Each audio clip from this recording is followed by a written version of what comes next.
Jadi rata-rata kalau 1 bulan pertama kenaikan kalau jantan itu ya sekitar, karena dipotong adaptasi, sekitar 3-4 kilo.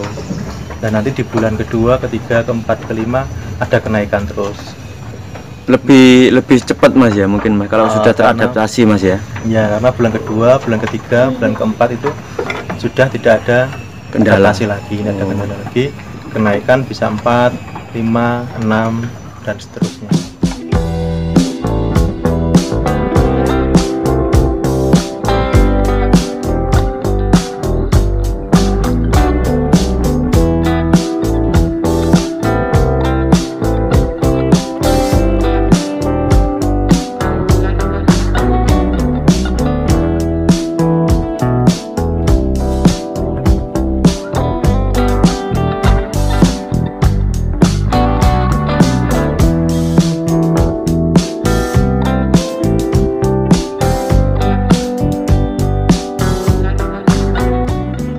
Oke teman-teman, assalamualaikum warahmatullahi wabarakatuh. Jumpa lagi dengan saya di channel Wirausaha Desa. Oke, kali ini kita masih di kandang Mas Dwi di daerah Nganjuk. Kali ini kita akan bertanya-tanya tentang perawatan awal mungkin kandang kambing masuk tahap awal untuk penggemukan seperti ini. Mungkin kalau teman-teman lihat memang kelasnya sudah kelas besar untuk penggemukan seperti ini teman-teman. Jadi memang patut dicontoh untuk kita yang mungkin penasaran dengan seperti apa dengan penggemukan gibas dan mungkin cara-cara awal yang perlu kita perhatikan. Oke Mas, assalamualaikum Mas. Waalaikumsalam. Mas, ini kalau perawatan awal Mas, ini seperti apa sih Mas kalau jenengan boleh sharing-sharing Mas? Perawatan awal, jadi domba masuk diberi vitamin, diinjeksi vitamin, terus sama antibiotik ya, sama obat cacing ya. Terus setelah nanti 2 minggu sudah adaptasi, nanti dipotong bulu. Oh, potong bulu Mas ya?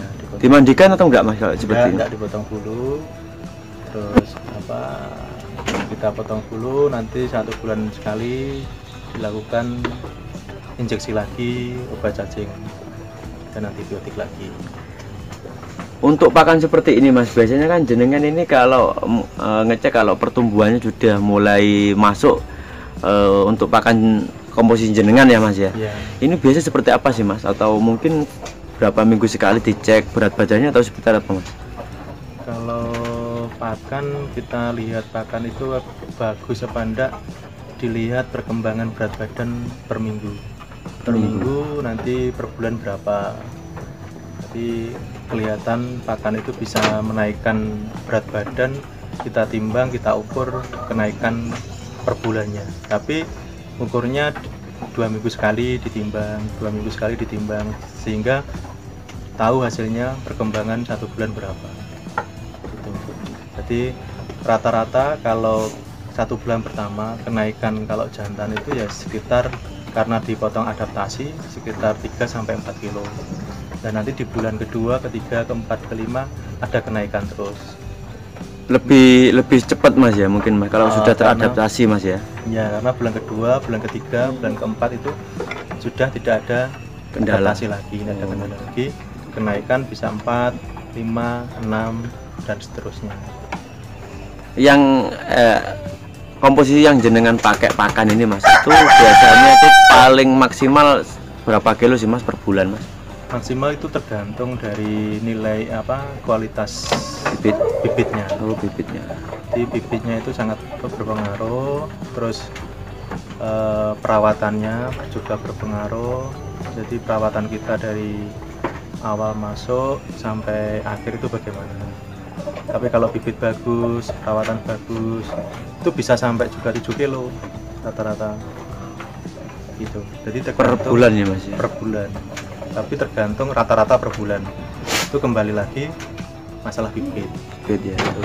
Tapi kalau dibuat standar itu 5 kilo standar. Kalau bibit yang bagus sih Mas, menurut jenengan itu seperti apa sih Mas kalau bibit yang bagus Mas?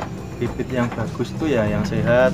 Terus yang kedua, bibit yang bagus itu adalah bibit yang punya tulangan yang besar. Oh, tulangan yang besar, kaki-kaki besar, kaki-kaki ya besar itu nanti perkembangannya lebih bagus, terus kenaikannya lebih bagus, ADG-nya yang terserap dalam tubuh itu lebih banyak, ADG pakan itu yang masuk itu lebih banyak ya. Terus mungkin untuk apa itu perawatan pengobatan rutin seperti apa sih Mas, kalau mungkin injeksiannya Mas?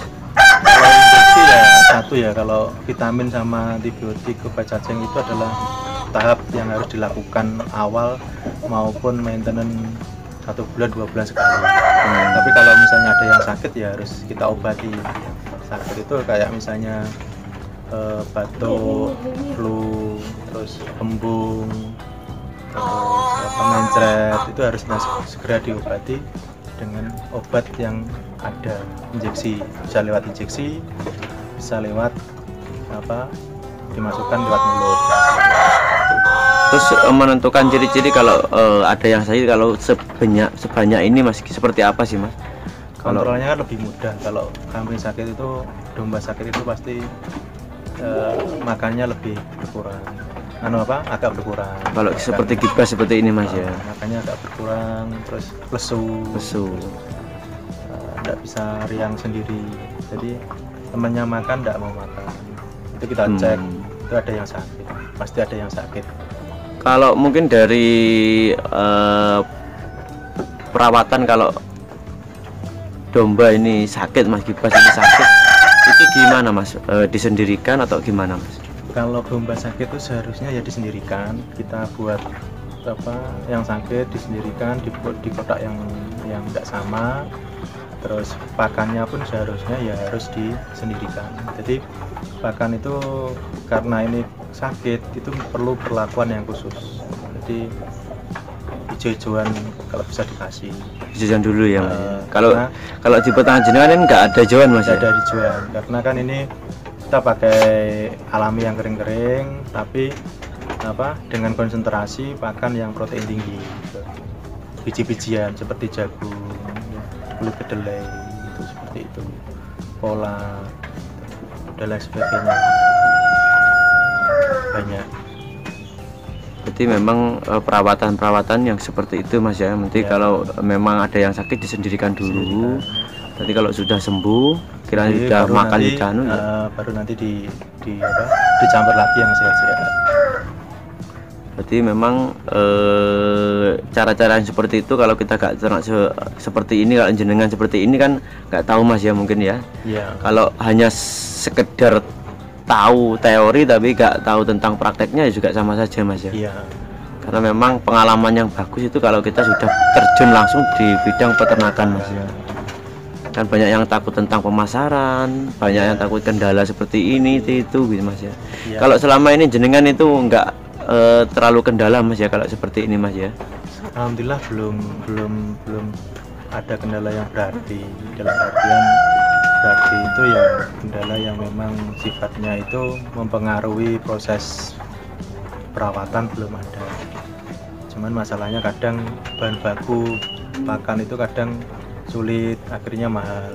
Itu yang mempengaruhi dalam artian kos pembiayaan Mas ya. Kalau jenengan mulai awal Mas, itu yang kita catat itu mulai awal ya Mas ya? Mulai awal, jadi rekaman kenaikan itu harus dicatat mulai awal masuk sampai nanti akhir penjualan itu kenaikan harus berapa tuh.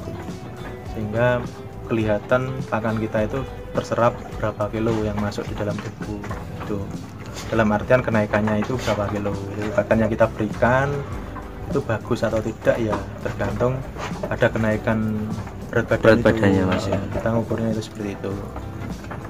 Kalau tidak semua ditimbang tetapi disampling. Oh, disampling Mas ya. Kita sampling rata-rata ya Mas ya, yang gitu. Kalau jenengan pakai pakan seperti ini sudah lama atau mungkin kalau ada pemberitaan yang baru atau mungkin ada bahan yang lebih murah dan kandungan tetap akan dirubah atau seperti ditambah atau dirubah? Pakan itu sifatnya fleksibel ya, nggak bisa kita tahun ini pakai ini. Kadang kan harga pakan kan satu bahan itu kadang tinggi, akhirnya kita beralih dengan kandungan yang sama tapi dengan harga yang lebih murah. Tapi tetap kandungannya yang sama Mas. Yang utama. Berarti jenengan nggak bulan ini pakai pakan ini, bulan depan lagi di pengemukan yang lain lagi nggak seperti ini Mas ya? Iya, tapi poin-poinnya ya kandungannya harus sama. Kayak misalnya kita katakanlah pokoknya pakai jagung, itu ya kita bagaimana jagung itu kita tetap usahakan, tapi nanti cari yang lebih ringan ya pakai menit gitu. Berarti memang awal-awal harus seperti itu ya Pak ya. Berarti kalau kita beternak kambing itu menentukan pakan yang murah dan yang efektif itu Mas ya, awal itu. Jadi memang kunci kesuksesannya seperti itu Mas ya. Iya. Jadi kalau mungkin dari teman-teman yang ingin belajar ya langsung ke Mas Dwi di daerah Nganjuk, bisa mungkin dari Jawa Tengah yang banyak yang tanya tentang gibas ini, mungkin bisa tanya tentang jenengan Mas ya. Siap. Ini mungkin dari segi bibitan, mungkin kalau teman-teman butuh hewan untuk kurban Mas ya, bisa langsung hubungi jenengan, khususnya di daerah Nganjuk Mas ya. Jawa maupun gibas. Jadi rekomendasi lagi untuk saya sendiri dan untuk teman-teman yang ingin membutuhkan kambing-kambing gibas dan kambing Jawa untuk hari raya kurban tahun ini, mungkin saya rekomendasikan untuk ke Mas Dwi ini Mas ya. Nanti nomor HP-nya selalu aktif toh Mas? Selalu aktif. Nanti teman-teman bisa langsung tanya tentang harga mungkin, atau yang butuh bibit bisa Mas jenengan Mas? Bisa. Ini kalau milih bibit juga teng Mas Dwi juga bagus Mas ya. Bisa kirim luar kota juga Mas? Bisa kirim luar kota bisa. Ada ini mungkin dari berapa bulan ini banyak yang tanya tentang bibit gibas Mas. Dan mungkin adanya jenengan ini bisa memberi jawaban tentang bibit gibas atau mungkin gibas yang siap sembelih Mas. Khususnya seperti itu. Oke Mas, terima kasih Mas. Semoga nanti respon dari teman-teman lebih banyak, juga jenengan lebih bisa mengedukasi teman-teman yang sekarang bingung mencari bibit dan mungkin cara bisnis pengemukan seperti jenengan. Oke Mas, terima kasih Mas. Assalamualaikum. Oke teman-teman, demikian penjelasan tentang awal-awal kalau kita beternak kambing gibas atau domba. Jadi harus ada treatment khusus untuk awal masuk kandang. Jadi mungkin kalau teman-teman juga butuh bibit ataupun kambing yang untuk kurban atau skala banyak, bisa langsung hubungi Mas Dwi di wilayah Nganjuk. Oke teman-teman, terima kasih telah menonton video ini. Jangan lupa like, share, dan subscribe. Kurang lebihnya saya mohon maaf. Terima kasih. Wassalamualaikum warahmatullahi wabarakatuh.